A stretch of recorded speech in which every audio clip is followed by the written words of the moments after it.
धन्ना भगत का नाम आता है, आपने धन्ना भगत का नाम सुना है। जाट परिवार में उनका जन्म हुआ, खेती क्यारी का वो काम करते थे, छोटे से धन्ना। देखना भक्ति किसको कहते हैं। इसीलिए मैं कहता हूं बचपन में बच्चों को साथ में लाया करो, जिससे बच्चे आपके आपसे ज्यादा डिवोटी हो सकते हैं, भगवान के समर्पित हो सकते हैं। एक पंडित जी आए, त्रिलोचन पंडित जी, तीर्थ करके आए थे, दाढ़ी वाड़ी बड़ी हुई थी, संत भेष में थे। तो धन्ना भगत उसमें आयु ज्यादा थी नहीं, 4-5-6 साल के रहे होंगे, 7 के रहे होंगे, एग्जैक्ट एज तो नहीं बता सकता, लेकिन 5-6-7 इतनी एज रही होगी। अब वो महात्मा जी को, वो ब्राह्मण ही थे त्रिलोचन पंडित जी, लेकिन वो दाढ़ी वाड़ी बड़ी थी, तीर्थ करके आए थे, तो ऐसा लगता था जैसे संत हैं।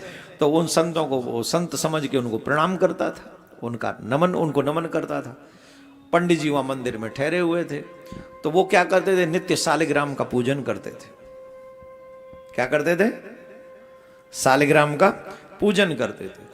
और ये धन्ना उनके पास जाकर बैठ जाता था और वो दर्शन करता था, छोटा सा बालक जाके उन पंडित जी को देखता कि ये पूजा कर रहे हैं। 2-4 दिन बाद जब पंडित जी जाने की बात करने लगे, तो धन्ना ने कहा कि अपने ठाकुर जी हमको देके जाओ। पंडित जी बोले नहीं, तू बच्चा है, तू कहां सेवा कर पाए। बोले कुछ नहीं, हम खूब करेंगे सेवा, पर ये ठाकुर जी हमें देके जाओ। अच्छा, कोई भी व्यक्ति, आजकल तो ये एक प्रचलन चल गया है कि हम भगवान को दे देते हैं गिफ्ट में, ऐसा नहीं करना चाहिए, पर कौन रोके। आजकल शालिग्राम को कैसे पंडित जी दे, उनका हृदय कांप गया कि हम अपने भगवान को कैसे दे सकते हैं। ना ना ना, हम नहीं देंगे, कैसे दे दे। अब वो बच्चा जिद करे कि मुझे तो चाहिए ही चाहिए।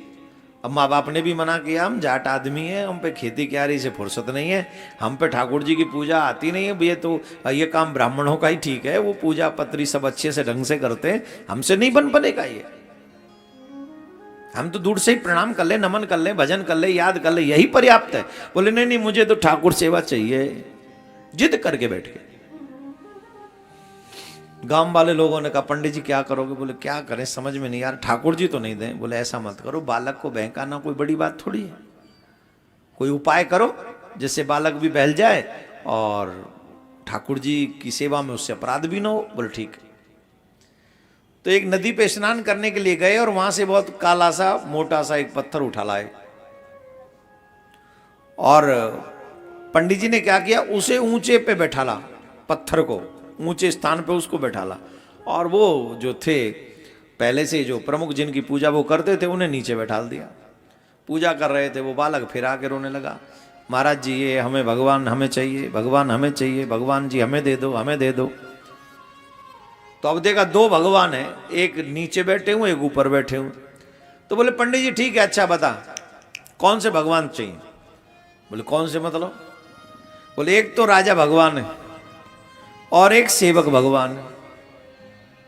बोले राजा भगवान सेवक भगवान कौन से। बोले जो नीचे बैठे हैं तो सेवक हैं, ऊपर जो बैठे हैं वो राजा हैं। तो बालक बुद्धि में कहा कि मैं क्यों सेवक भगवान लूंगा, मुझे तो दो तो राजा भगवान दो, मैं तो राजा भगवान की पूजा करूंगा। और यही पंडित जी चाहते थे, वो असली शालिग्राम देना नहीं चाहते थे, क्योंकि असली शालिग्राम देंगे और ये पूजा पाठ नहीं करेगा तो इसे अपराध लगेगा। इसलिए उन्होंने वो पत्थर उनको दे दिया, वो भगवान शालिग्राम थे ही नहीं। लेकिन इसके बाद भी पंडित जी ने एक बात कही। पंडित जी ने कहा तुम देखो एक काम करो, ज्यादा कुछ न कर सको तो जल से स्नान करा देना, आरती कर देना, और जब तक इनको भोजन न कराओ तब तक तुम भोजन मत करना। जब तक इनको भोजन न कराओ तब तक भोजन मत करना। और ये बात बच्चे के मन में घर कर गई, बच्चे ने एक्सेप्ट कर लिया, ऐसा ही करूंगा। माता जी को नहीं बताया, पिताजी को नहीं बताया, वो लड्डू वो शालिग्राम का जो समझ रहा था उस पत्थर को अपने साथ में रखा और खूब पूजा पाठ के लिए सोचता, रोज सुबह शाम आरती करता। एक दिन वो गया, मतलब उसी दिन उससे अगले दिन गाय चराने के लिए गया। माँ को लगा बच्चा गाय चराने जा रहा है, तो माँ ने 4 रोटी रख दी, टेंटी का अचार रख दिया और इत्यादि जो व्यवस्था होगी, बाजरे की रोटी रख दी। अब पंडित जी कह के गए हैं जब तक भगवान को न खिला लो तब तक मत खाना। अब उस बच्चे को यह लगा कि जैसे हम खाते हैं वैसे भगवान खाते होंगे। 6-7 साल के तो हैं, जैसे हम खाते वैसे भगवान खाते होंगे। रोटी निकाली 4 और टेंटी का अचार रख दिया, बोले आओ भगवान पाओ। अब बैठा रहा, सुबह से दोपहर, दोपहर से शाम, भगवान नहीं आए। उन्होंने कहा जब तक भगवान न खावे तब तक तुम मत पाना। बोले ठीक है। वो भूखा रहा, उस दिन व्रत हो गया उसका। दूसरे दिन फिर जाके बैठ गया, वो पाओ। दूसरे दिन फिर नहीं आए, फिर भी भूखा रह गया, उस दिन भी व्रत हो गया। तीसरे दिन भी व्रत हुआ। चौथे दिन उस बालक ने कहा, माना कि तुम राजा हो, तुम्हारे पास और भी व्यवस्था होंगी, कहीं भी आप खा सकते होगे, खिलाने वाले आपको तो कोई कमी नहीं है, आपको तो तमाम खिला देते होंगे, और तुम भगवान हो, सच्ची सच्ची बताओ तुम्हें मेरे ऊपर दया नहीं आ रही? कैसे भगवान हो, तुम्हें मेरे ऊपर तरस नहीं आ रहा? मैं 3 दिन, आज चौथा दिन है, भूखा हूं, कैसे भगवान हो तुम? अरे तुम राजा हो, तुम्हें खिलाने वालों की कमी नहीं है, पर मेरे ऊपर तो दया करो, कम से कम मेरे लिए खा लो। 3 दिन से मैंने कुछ नहीं खाया, जल की एक बूंद नहीं पी मैंने, सिर्फ आप भोजन करो, क्योंकि गुरु जी कह गए, पंडित जी कह गए, जब तक आपको न खिलाऊं तब तक नहीं खाना, खा लो। बालक ने इतने प्रेम से, उस धन्ना भगत ने कहा, उस बचपन में इतने प्रेम से कहा कि भगवान से नहीं रहा गया, और भगवान तुरंत प्रकट हो गए ग्वारिया के वेश में। और ग्वारिया के वेश में प्रकट होकर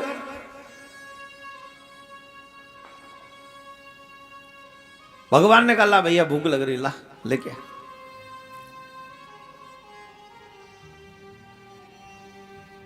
बोले का लाऊं? बोले कछु पात्र वात्र लाया? बोले कछु ना है। बोले चल ला। वही खिसका लिए, 2 रोटी पाले, तीसरी रोटी उठावे लगे। बालक ने कही रोटी कितनी है टोटल? बोले 4। ने कहा तो दया करो, ने कहा तो तरस खाओ। अरे आप तो राजा हो, तुम्हें तो पता नहीं किस किसी ने खिलाया होगा, हमें किसी ने नहीं खिलाया। 4 दिन से प्रतीक्षा कर रहे हैं, 2 अपने बट की खा लो और 2 अब हमारे बट की छोड़ दो, 2 हम खाएंगे, 2 तुम खाओ।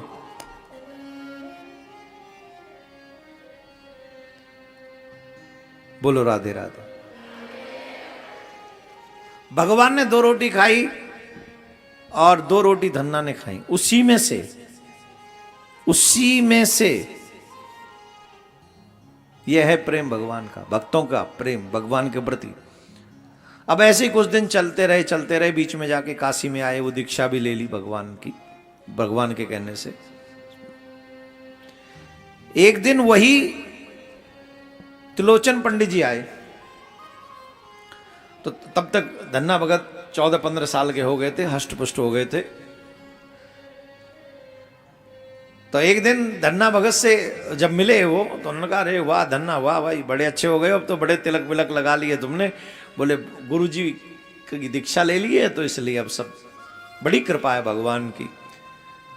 बोले अच्छा एक बात बता, वो ठाकुर जी कहाँ हैं जो हमने दिए थे तुम्हें? बोले ठाकुर जी घर में थोड़ी बैठे हैं। तो बोले ठाकुर जी तो गैया चरावे गए।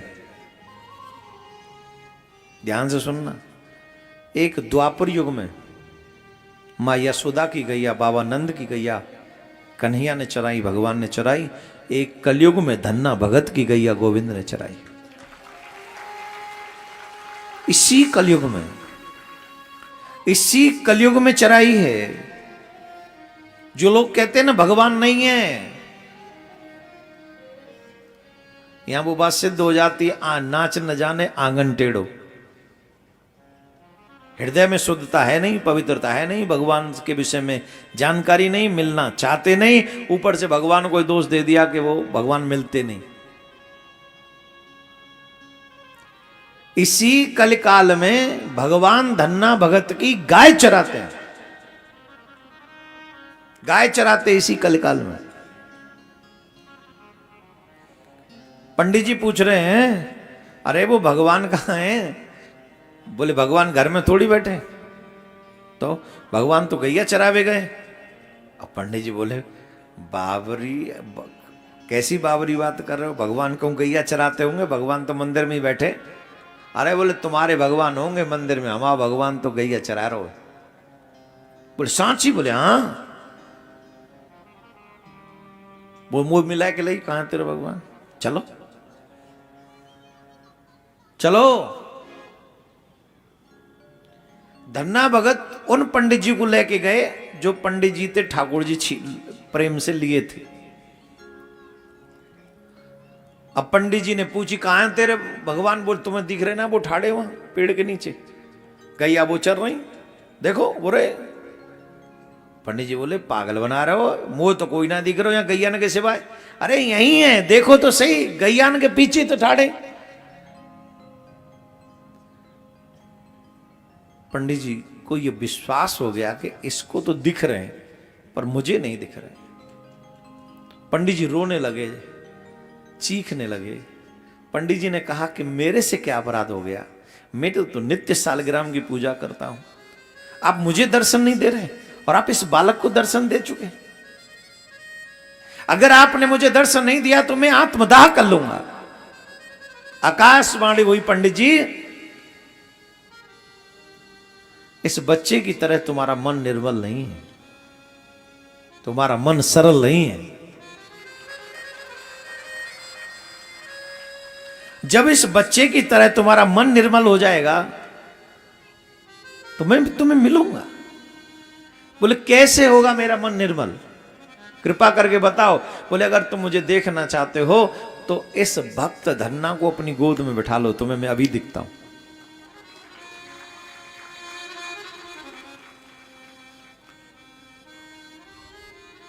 धन्ना भगत को पंडित जी ने गोद में बैठाला, साक्षात ठाकुर जी गैया चराते हुए लकुट लेकर, काली कमलिया ओढ़कर, बंसी हाथ में लेकर, वही ग्वारिया के वेश में पंडित जी को भगवान दर्शन दे रहे, कन्हैया दर्शन दे रहे।